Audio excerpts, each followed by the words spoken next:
It's time for us to dig up some treasures because we're playing with artifacts.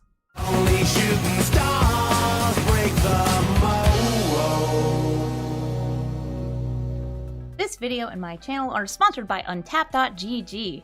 Want to improve your metagame by analyzing the stats of your deck, seeing what other people are playing, maybe even getting suggestions for your drafts? I'm going to recommend Untap.gg, which you can download using the link in the description. I use it, and you should too. Hello everybody, and welcome to Brawl Stars! I'm Amy the Amazonian, and I am recovered from surgery! I only ripped my stitches open once. So today we're going to be playing Urza, Prince of Kroog. This is an artifact stack with big scary artifacts that we want to get out early and then copy. Something about this deck I feel is really important to mention. I'm not running Paradox Engine. I actually took out all the cards that would make Paradox Engine a part of the deck. This is not a Paradox Engine deck. Thank you for listening. It's never going to be one. That card should be banned. So we're going to play this really nice blue-white artifacts deck that has very little interaction because interaction is for chumps. And I want to play artifacts. I want to play artifacts. So our commander Urza, Prince of Kroog, this is one of 3 Urzas from Brothers War, is the medium age one. He's the rare one, and is a 4 mana 2/3 that makes artifact creatures you control get +2/+2, which means that spells that generate a lot of artifact creatures can be really strong. But Urza also has a second ability, and my deck is built much more around the second ability, where you can pay 6 mana to create a token copy of an artifact, but it's a 1/1 soldier, which is actually a 3/3 because Urza's buffing it.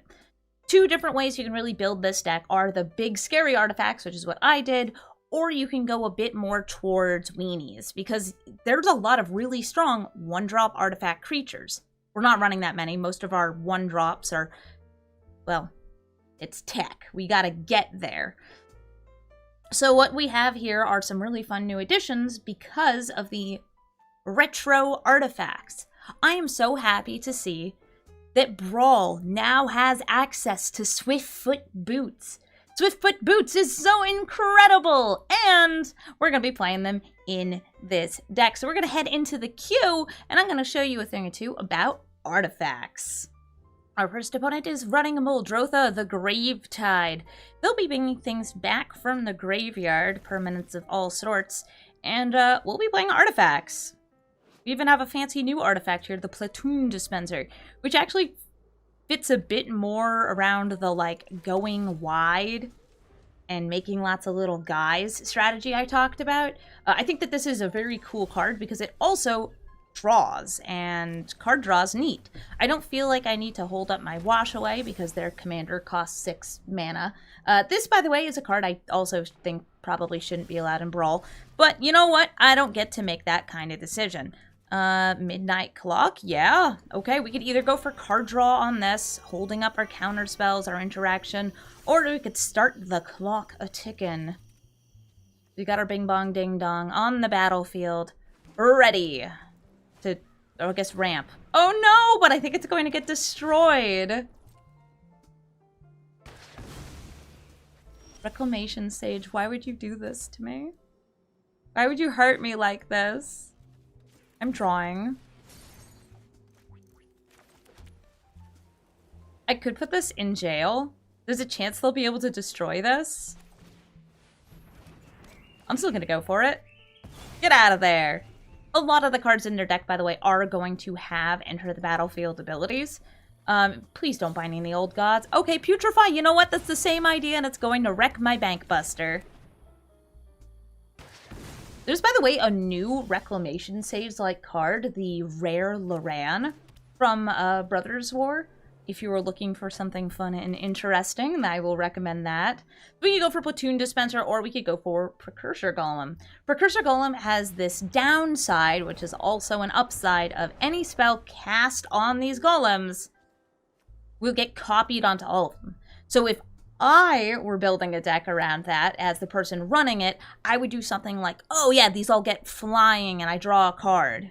If they're doing it, they would kill one and it would kill all of them. It looks like they're going to turn that Reclamation Sage into Tassa? The Blink Master? Alright, is there anything to blink, though? There isn't. And since we got a land, this is actually going to do something sweet. Do I have to say the name of the card? I'm gonna play Sharding Sphinx and attack with my golems. Why is there an actual magic card called Sharding Sphinx? I know Shards of Alara, but still. So why is this card really good with Urza? Well, it's an artifact that makes more artifacts. And the more artifacts you attack with, the more artifacts you have. I'm gonna discard the Platoon Dispenser because I still feel like I do want to get rid of that. Oh no, they're probably just gonna hit another token here. That's fine, we can unearth this. Yeah, here's Urza. Urza's making all of these big and scary. I actually forgot to animate my Blink Moth Nexus there, because that would have been for even more lethal. Nice. Nice. Love it. There's a win. I even got to cast the spell with the funniest name in the entire deck. I'm happy about that.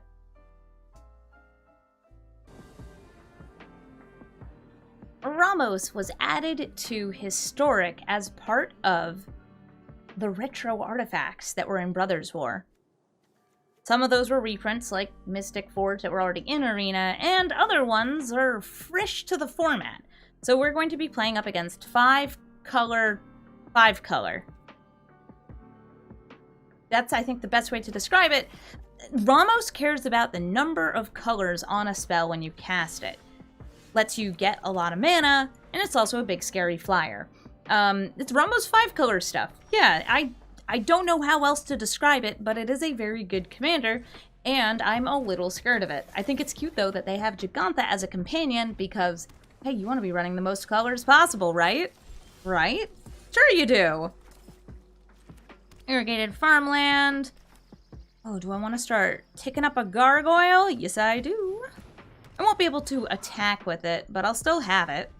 Vantress Gargoyle can only attack if they have 7 or more cards in their graveyard, which we'll be able to tap this to mill both players pretty soon. They're ramping. They're ramping. They're ramping, ramping, ramping. I see a Cultivate, and that's going to get them the final basic colors here. Nice. Oh, and a World Tree for even more fixing and even more fun. More ramp? More ramp!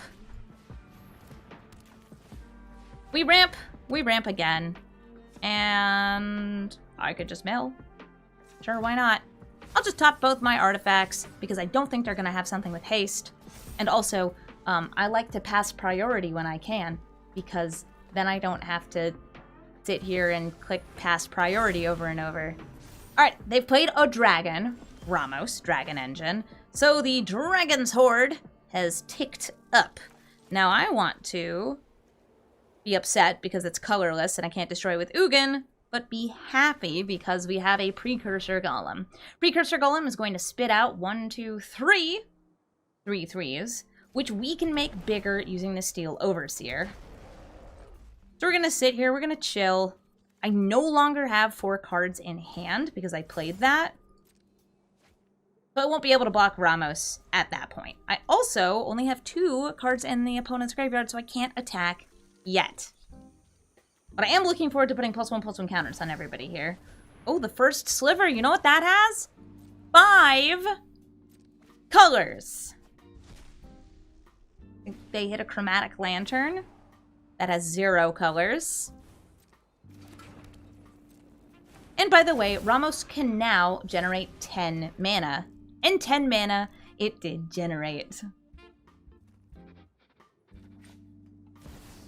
I'm just gonna go ahead and activate some cards here. So it stops asking me. Yep. Don't mind me. Just tapping cards.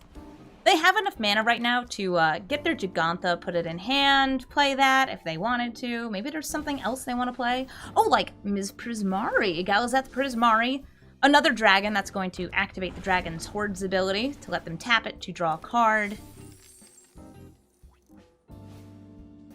And now Bard class, because there's a lot of legends in their deck, I guess. I love legends. I love Bard class. By the way, Ramos can not make more mana this turn, because it's once per turn, but can tap to generate 1 mana of any color. Because it's an artifact. Only, for instance, in sorceries, though. I'm just, like, out here looking, like, Miss Prismari, what are you up to? Causing problems, I see. I'm a fan. I'm a big fan of causing problems. Oh, hey, Aluna. Luna's coming out. Doot, doot, doot. 3 more. Ramos is a 13-13. And I take 13 damage. Because I cannot attack, and I cannot block. I could snicker to myself, though.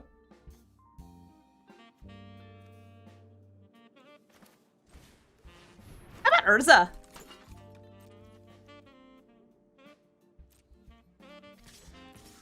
Attacking with these golems.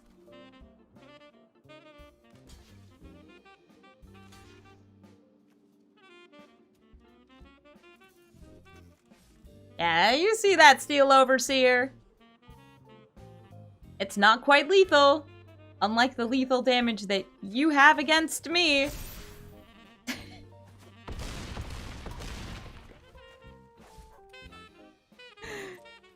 Yup. This is fine. Ooh, level 3 on Bard class. Are you going to shrink your Ramos only to grow him again?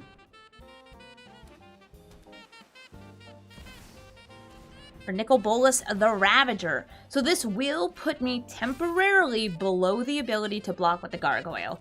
But because we have this Mind Stone, I will be able to crack that open to let this block again.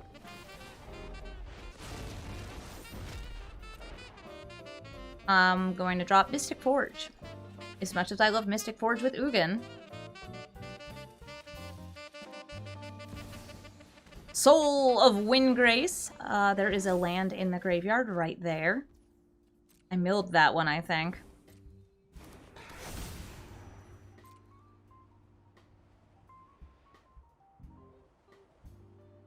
Ramos, by the way, all the way back over to being a 14-14, even after having those cards removed. Oh, and now going to be a 19-19 with Niv Mizzet coming down. They're storming off a little bit with that Bard class. Riveteer's Charm. Oh, fun. Well, what do you want? Uro? Draconic Disciple? Great cards right there.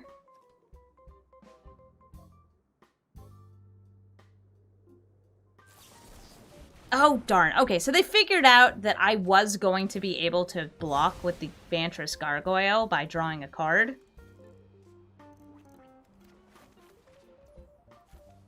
But there we go. That's over. Unfortunately, it's removal. We're giving them a good game. Ramos, a little too chunky for me to handle. A little. Just a little. You don't have to kill Urza, you just need to attack me. Okay, that sacrifices the Precursor Golem. You want to attack? Alright, they figured out the attack all button, and they're coming in for a slightly excessive amount of damage. Good game. Who could it be? It's Ivy, that's who. Ivy, Gleeful Spell Thief, who copies the spells with single targets. Hi there, Ivy. How you doing? Nice. Got a nice protective way to help that Ivy survive. Well, I've got a Plains. Not that interesting. But it's there. I also have Ramp. And next turn, I can draw a card. Oh, yes. So, I actually want to bring up something. Did you know that there's an infinite combo in this deck? Involving this, the Suchi Cave Guard? Because our deck does, in fact, have an infinite combo in it. Using Combat Thresher, or not Combat, using the Suchi Cave Guard. Ashnod's Altar, I think is the one we chose to use. No, we have the Mill Altar. and Urza's cloning ability. I don't think we're gonna get to pull it off, but Suchi Cave Guard, when it dies, generates 8 mana. It only costs 6 mana to copy it. So if you have a way to copy this and sacrifice it, you end up gaining mana over time. Which is kind of cool, at least if you ask me. I could get down Urza here and start doing some beats. I'm gonna do that. Hopefully they do not counter it, or kill it, or do anything of the sort. Combat Thresher is a 1/1 double strike that draws a card when it enters the battlefield. That's great for copying with Urza. Oh, do you want to copy that Fading Hope on your Ivy? I wish you would. Well, fine. Combat Thresher's coming in, dealing 1 and dealing 1 again. Rude.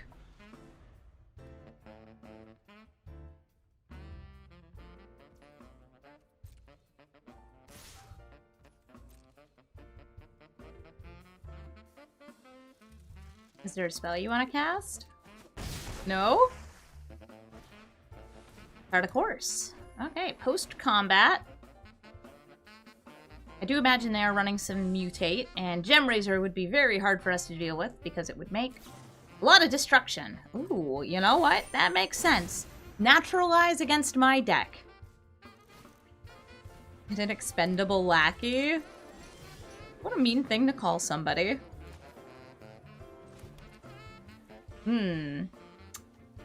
Is it time for worms? They could kill it, but we would get more of them. Or maybe we want Foundry Inspector to set up for that Suchi Cave Guard. Got our Vantress Gargoyle out. I'm going to attack in with the Combat Thresher. Something that would be really rude, by the way, is if they use the Naturalize on my Treasure Vault. They technically have land destruction in their hand right now. Now this is an artifact land that's indestructible.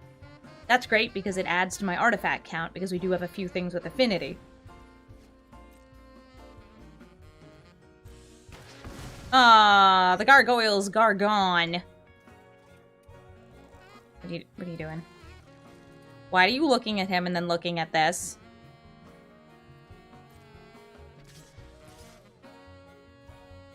I do not trust like that.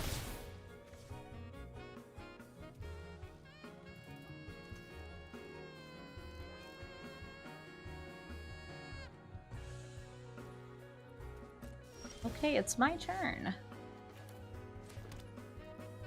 Want to get this out? I think I'm going to start with the Ornithopter. You counter it?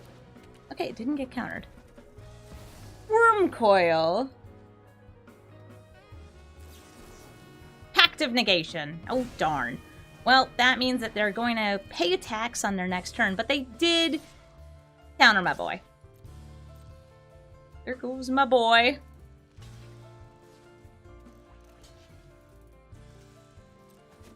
My big, beautiful worm. Dead and gone. So back to negation, they will have to pay the 5. That's gonna just use up all their mana there. They still get another 3 damage in. Or just 2, I guess. So I would be able to block the Siren Storm Tamer. Oh my god, we have the pieces.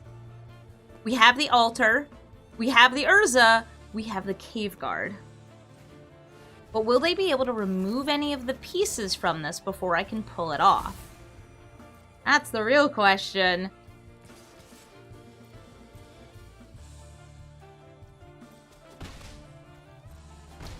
The Cave Guard's resolved. We just need this and then 6 mana. Altar of Dementia. Sacrifice the creature to mill them so we can make copies of this. Over and over. Unless... Are they bouncing it back into our hand? Well, this has wards, so they would have to pay for ward 4, which makes it actually really hard to do.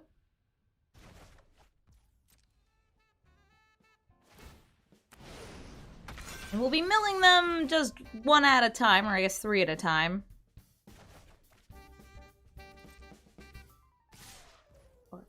Okay, we need one more land. And then we're good to go. I think that's it. Urza, Prince of Kroog.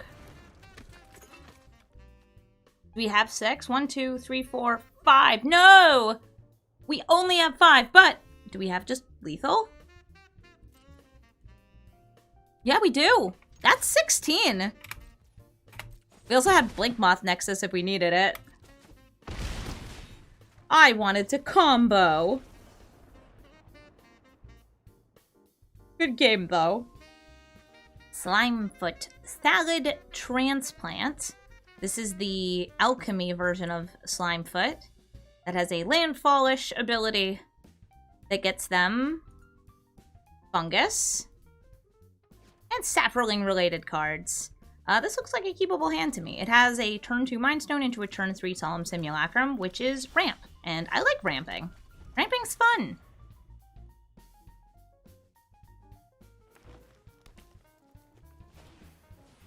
Old Steel Heart. Oh, they're ramping too. Mind Stone. We have our Patchwork Automaton, a nice little growing artifact. Are you gonna play land? Yes, they did a swamp, which gets them a card. We won't find out what the card is until they play it. You know, 2 mana, landfall, draw a card. Tatiov is very jealous in the background.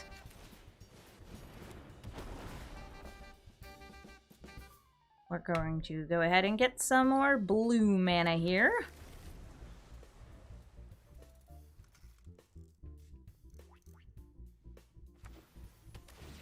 Temple of Milady is not a swamp or forest, so it's not going to get them a card off of the spell book. Or crawler. It's a fungus.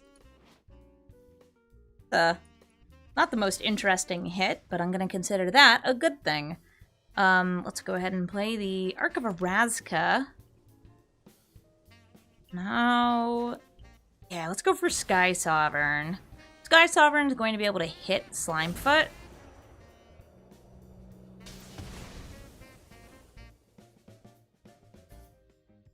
And then I'm just going to pass the turn. Sky Sovereign will deal another 3 damage when it attacks. But I don't really want to take out the Spore Crawler because it gives them a card. Like a green tooth fungus. How grody. The skeleton in there too. How nasty. Ooh, Moldervine Reclamation will draw them a card when a creature dies. That would draw them 2 cards. I don't like that. I don't want that. That is something I specifically do not want to happen. I think I'm going to play Urza, Prince of Kroog, Patchwork Automaton, Emry, see what she mills. It's Altered Dementia, Circuit Mender, and Soulgone Lantern. Also other Urza, but we can't exactly use them. And I will crew with the Patchwork Automaton and attack in with these 2. I'll blast that Spore Crawler. It's going to gain them a life and draw them 2 cards. But it's also going to deal 12 damage to their face. I like dealing 12 damage.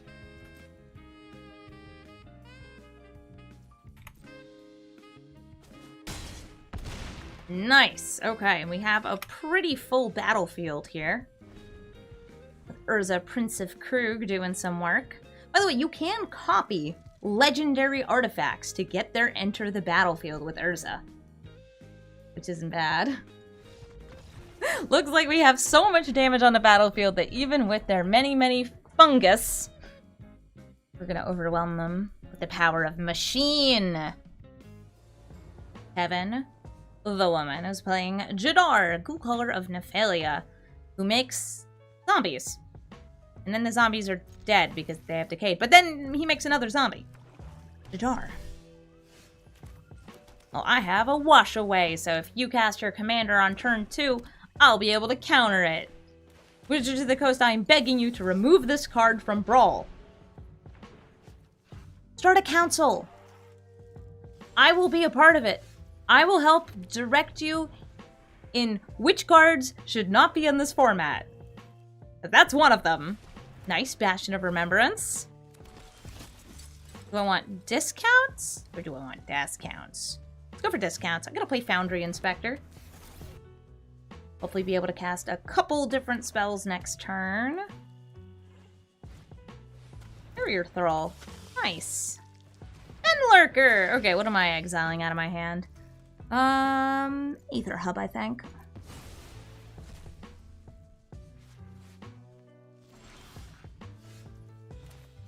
Oh, boy! Circuit Mender!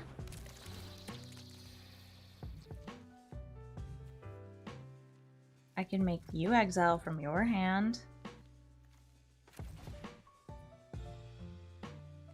Or I could just copy Phyrexian, or the Foundry Inspector.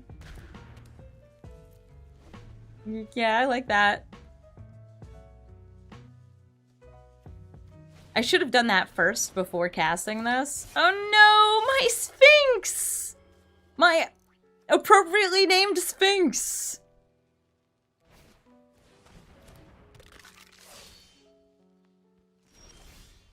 It's not silly sounding at all. What are you talking about? Anyway, here's Urza and Vantress Gargoyle. I'm going to attack in with the Circuit Mender because it's chunky, and if it dies, I draw a card. That Bastion of Remembrance means, though, that if their creatures die, I'm going to bleed a little bit. Oof. So this person's deck is not zombies, by the way. Kevin's deck is weenies. You know who would make a really great commander for a deck like this? Gix. The new Gix, Yawgmoth's Praetor, I think is what it's called, is fantastic with tons of little creatures.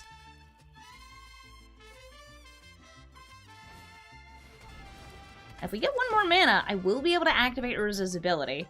And I'm thinking we copy Circuit Mender because it gains life, and if it dies... I've already explained this part, but it's worth saying again, boom! We draw a card. Like that. And attack in again with Circuit Mender.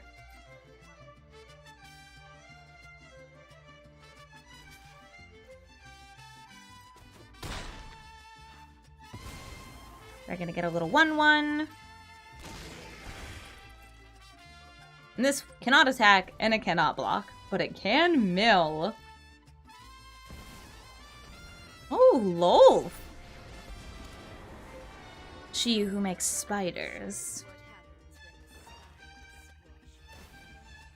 Quick, activate! Make me feel better about myself, Vantress Gargoyle. Aw, dang. That would have been a really nice thought monitor to have. But I'm glad they don't have Playcrafter. Oh, but I could have drawn cards. It's fine. You wouldn't. You wouldn't. They did. There goes Urza, Prince of Kroog. But they're up to 5 cards in graveyard. Vantress Gargoyle might get there yet. Ooh, the Platoon Dispenser! So I'm going to play this rather than the Urza.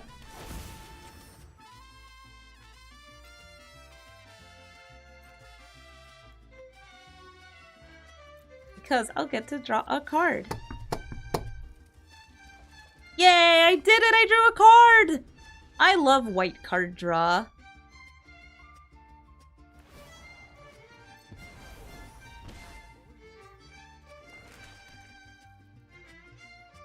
White card draw rules. Reassembling skeleton.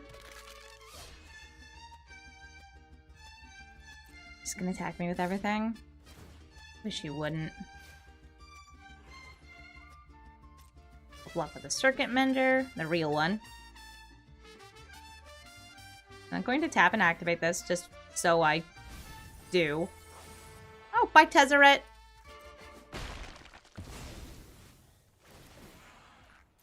Loth does their thing, so does the Bastion.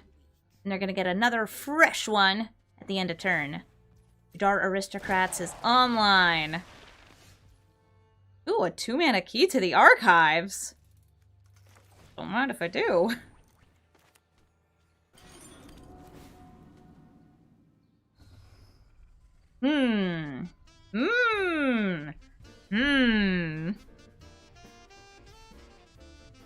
I could stop them from having something good.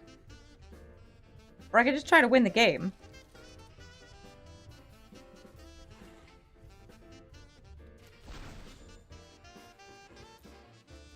This will be bad if they have a way to make me discard before the end of my turn. Ah, perfect! Alright, ooh, 4-mana Wormcoil Engine. Hey. I think you're really cute. And, kinda into how you're, 2 worms in a big worm suit. I mean, who isn't, right? So they want these to die, so I will, have to discard or exile a card from my hand.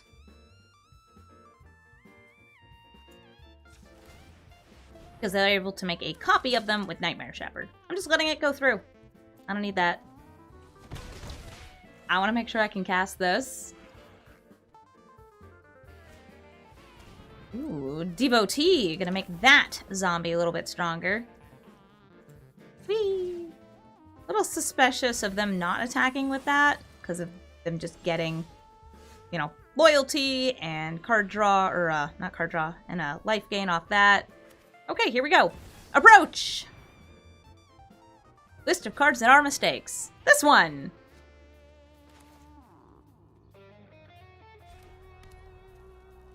Are we up to 7 yet? Ugh! Or not. Ooh, more land. Also drawing closer to the approach of the second sun. Ooh, nice. Liliana. If she minuses, we're going to use our Circuit Menders to draw closer to the approach.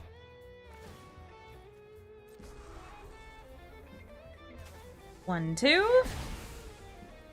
And they're going to make me double discard here, which is just fine. Mightstone and Weakstone and Ingenious Smith. Now we don't want to use Ingenious Smith because she could get us too far away. Choose cards to reveal. 1, 2, 3. You want 4-mana Wormcoil Engine? Smith Rhea? Okay, they dropped Wormcoil Engine, which is very legitimate. I'm gonna drop the Smith. There she goes.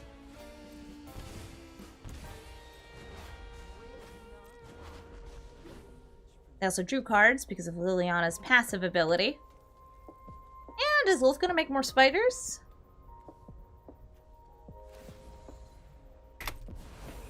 Nope, just drawing.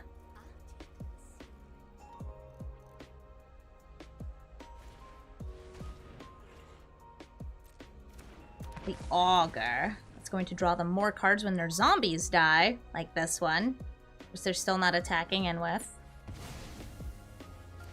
Nice. Slabs Reaver will make 2 more zombies. As it amasses on enter the battlefield.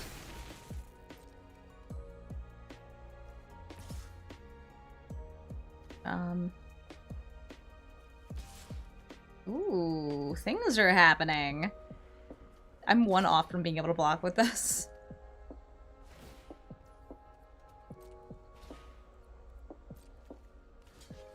I'm just going to block the zombie here. We could block this, but then they would draw a card, and I would lose a life anyway. Let's mill. Whee! Aha! Ever closer to the approach! Mightstone and Weakstone can draw it for me. And I think I have enough mana to draw it and cast it next turn with these 2 alive. So, here we go. We're gonna Mightstone and Weakstone. We're gonna choose to draw 2 cards.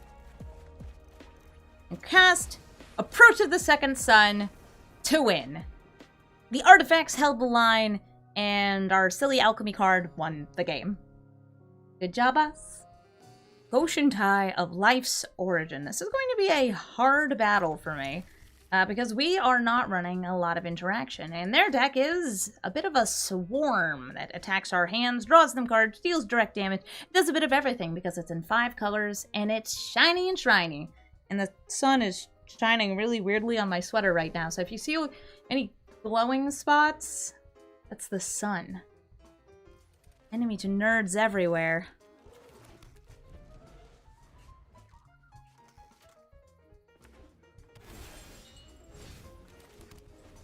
One, two. Alexander's Lounge. Around Catacombs. Foretell. I don't like that. Mecha Godzilla. Yes, it rolled hexproof this time.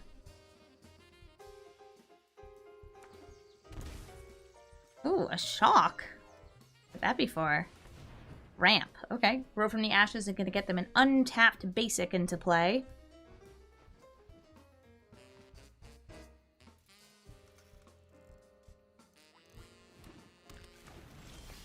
Forest. I just want to be aggressive. Be aggressive. So here comes Mecha Godzilla for 5. Zoshintai comes out, makes a little buddy.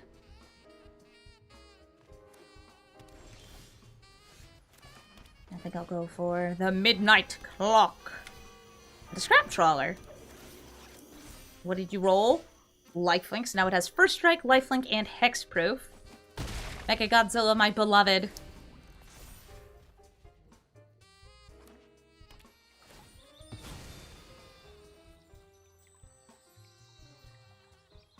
Sadly, because everything on my battlefield is 2 mana value, Scrap Trawler's not actually doing anything. It's just vibing. Nice. The Goshentai of Shared Purpose is going to make them a lot of tokens. Yep, that's 4 of them. That's 4 tokens, alright. Vantress Gargoyle. Some Thinks.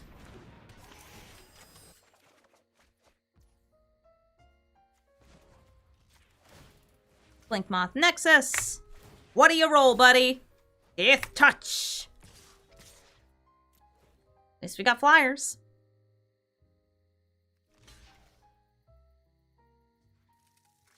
I hope this gets flying. Or trample. One of those. Either way, I mean, we do have some damage in the air coming up. Well, we don't if all our creatures are dead. We're gonna get to bring back 1 thing. 2 things. Right, because Thought Monitor. So I'm gonna go for Mecha Godzilla because you saw the work it did for me there. Ooh, and the Goshentai of Hidden Cruelty. Oh, it's this guy. I hate this guy. But he does help me cast a lot of spells in 1 turn. Like this one. And all the other ones. Counterspell, Demonic Tutor, or Electrolyze. Counterspell! Get out of here, Platoon Dispenser. Platoon Dispenser. What do you roll? It's Vigilance.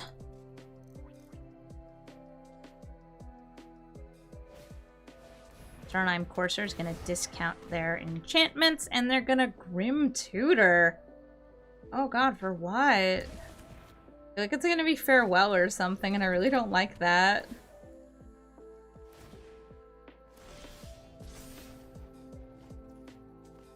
Oh, we'll have our counterspell ready. So at least I have that going for me. I don't own the Mightstone.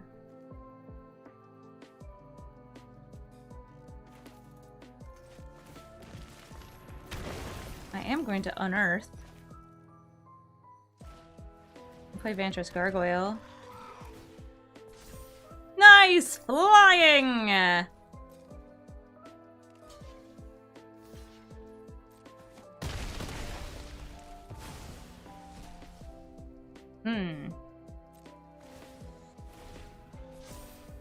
The clock is ticking. Counters are spelling. I thought you'd have one of those. Well, that's why I have one of these. I don't even run it in my deck. And that is going to be victory for artifacts over enchantments. Thank you all so much for watching this episode of Brawl Stars. As always, if you want to catch me recording these live or just playing Magic, I'm getting real good at Brothers War Draft, just saying. Come on over to twitch.tv/Amazonian. I play so much Magic. I want you to join me. Join me in gathering the magic, please! And until next time, I hope that you enjoy Brothers War.